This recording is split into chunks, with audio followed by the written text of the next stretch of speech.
Welcome to another episode of our video series of the personal transformation and self-knowledge. It is fantastic to be back. So how was your week? Did you manage to wade through all that cognitive research? Oh, you know it. Dense, absolutely, but while exhilarating, as always, it actually sets the perfect stage for what we're exploring today. Good, because the sources we have they're fundamental. They lay out this critical 8-stage path to self-knowledge. Which is exactly what people need. So many feel stuck, They know they should change, but the practical how, that's the missing piece. This is that piece. This framework is the map. And our mission today is really for anyone who wants to move past just philosophical ideas and into actual tangible application. We're zeroing in on step one. The starting line. Yeah. We need to unpack this concept of genuine intention. The sources have a very specific name for it, niet. Okay, so let's unpack this. The foundational research starts with this really ancient, powerful assertion that the primary purpose of our existence is self-knowledge. But how do you even begin that journey when half the time you're the one standing in your own way? Well, that's the practical hurdle, isn't it? It's what stops almost everyone. Mm. We tend to think self-knowledge is about, going on a retreat or just meditating without any real context. Right, just sitting in a quiet room. But the real work, according to this framework, starts with something much more aggressive. It's about examining the self that you're operating with right now. That initial self, the sources call it Ben, and they define it as a deeply loaded construct. Exactly. We walk around thinking our identity is, just us, intrinsic. But the science behind this sees it very differently. It sees it as a collection of externally imposed programs. Think of it like a computer's default operating system. It was pre-installed, probably without you even noticing. And it's built from everything: your name, your job, your social status, your fears, the patterns loaded onto you by your environment as you grew up. It's not who you are, fundamentally. It's the role you've learned to play. And when you look at this from a neuropsychological perspective, it just clicks. This constructed identity is just a system of well-worn neural pathways.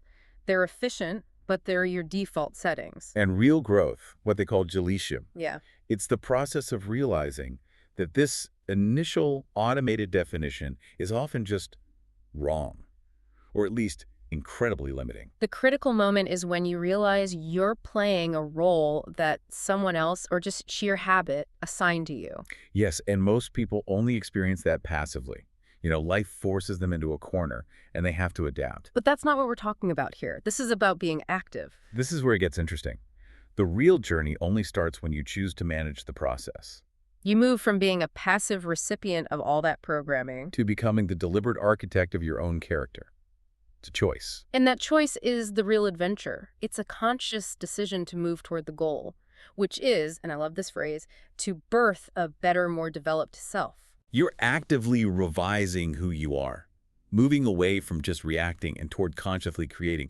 You choose to evolve. Which leads us perfectly into the starting gun for this entire process. Step one, forming a genuine intention, or niet. And we really have to spend some time here because this distinction is absolutely critical. Okay. Intention is not the same as a desire. It's not a dream or a wish. We all wish for things. A better job, fluency in Spanish. But very few of us actually translate that into genuine action. A wish is static. It's just a passive thought. Exactly. The sources are so precise here. Intention, niet, is the decision. It's the internal command that causes you to take immediate, measurable action. It's a causal link. A leads to B. If that decision is truly made, movement has to follow. Yeah. If you say, I intend to write a book, but you don't immediately move over the laptop, write a single sentence, Then it wasn't a true intention. it was just a pleasant idea floating around in your head. That brings up a really important point the sources make about the power of our own language. Yes. The warning here is profound.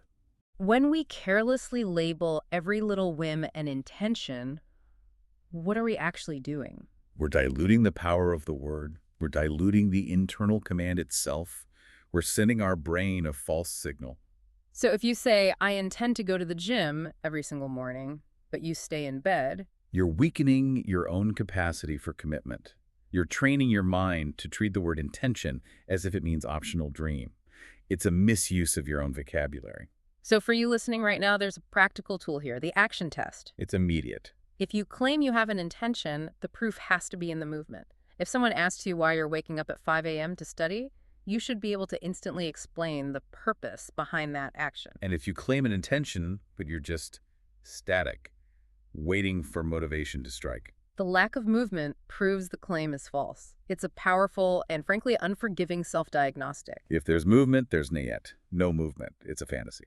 Okay, but the ability to form this decision requires focused input, and that's where the modern world really trips us up. It does. A physical need is easy. You're thirsty. A clear internal signal tells you to find water. Simple. But self-development isn't driven by that. It's driven by abstract things, a philosophical idea, a deep reflection. And this reliance on abstract input is what creates a problem the research calls awareness poisoning. The abundance trap. That's it. We have these constant, instant opportunities for new awareness delivered right to our phones. Oh, I know this feeling so well. You're scrolling or listening to something and bam. Yes. A profound realization hits you.